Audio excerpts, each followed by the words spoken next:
my presentation is on society's perception of mental health and its negative influence.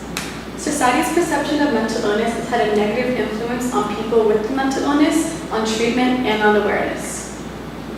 Many people in our society believe that mental illness is not real and that it is a choice made by the people with the illness. This common belief can lead to stigma and neglection of treatment. There are many neurological causes of mental illnesses.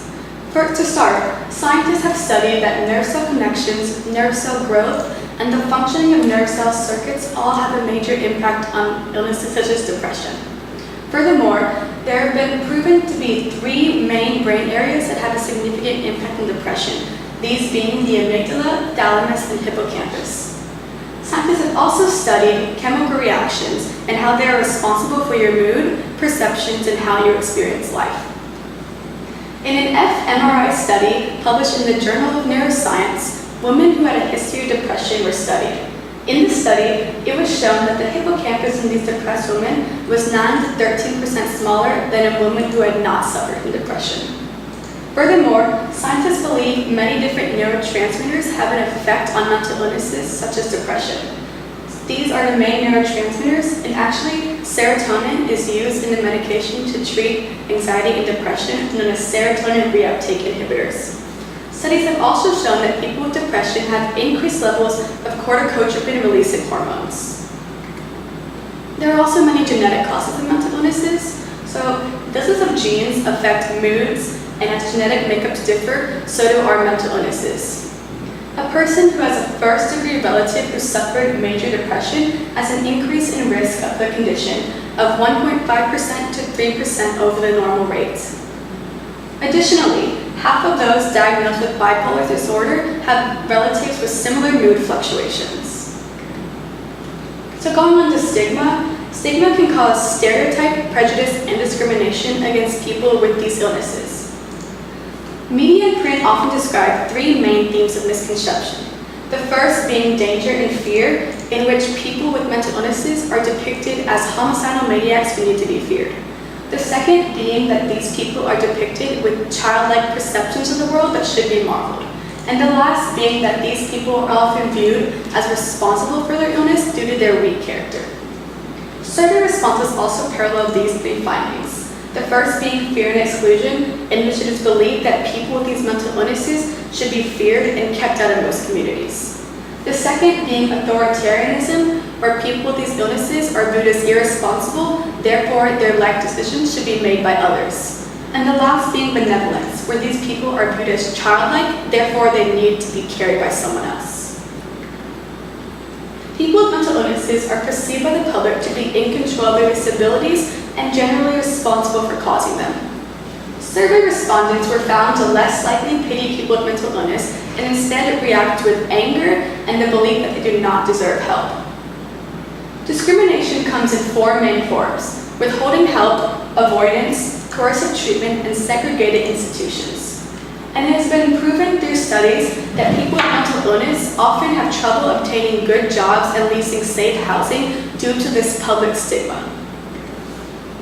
In a general social survey, it was found that half of respondents were unwilling to spend an evening socializing with, work next to, or even have a family member marry someone with a mental illness. Furthermore, only 25% of people with a mental illness feel that others are sympathetic and caring towards them. Additionally, 9 out of 10 people with a mental illness say that stigma has had a negative effect on their lives.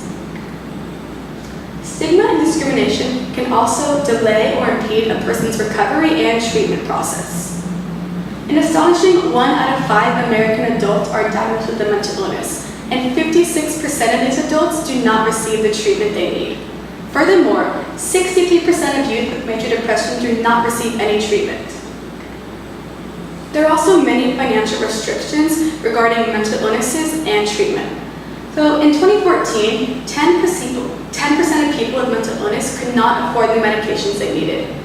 Going along with these financial limitations, there's also insurance limitations, in which many insurance policies do not cover the extensive treatment needed for mental illness and the medications.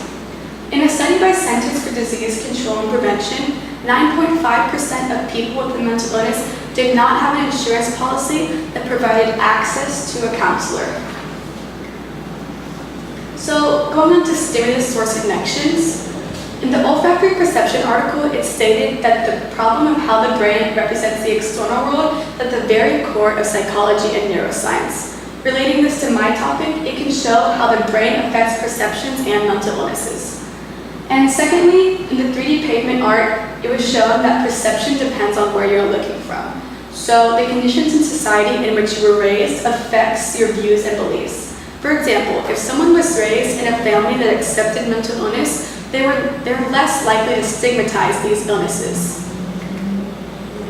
I found a couple of limitations in my research, the first being that public stigma on mental illness has been around for a long time, therefore it will be hard to change the minds of people who have been raised with this mindset and system of beliefs. Secondly, mental illness is a very sensitive topic to many people, and people are often closed-minded regarding this certain topic. I also found some possible solutions, and the first would be to raise more awareness for mental illness. The second being to further educate people on these specific illnesses and explain their causes to them so they don't have this belief that it is not real or that it is a choice. In conclusion, I found that society's negative perception of mental illness can be detrimental to those with a mental illness because it provides stigma and it impedes their recovery process. Public stigma results in the neglection of treatment as well. And finally, mental illnesses have a variety of neurological and genetic causes and are not a choice by the people with these illnesses. All right. So how valid were the sources that you used, and how did you know which ones didn't work? For the most part, they're very valid. The majority of my research was from either this Harvard article, and it was about the brain and its effect on depression, and then a couple more were from the US Library of Medicine, the World Psychiatry Journal. So I looked into that, and the people who wrote it actually had doctorate degrees from University of Chicago and worked at the Center for Stigma Research, so it was very valid. Okay. All right. And what might be some real world implications of your findings if these things were implemented? So some real world implications if the solutions for my findings were implemented would be that people with these mental illnesses would actually receive the treatment they needed and would be more likely to recover, which would therefore decrease the percentage of mental illness in the US population and provide better lives for these people with these illnesses. All right. Thank you, Madeline.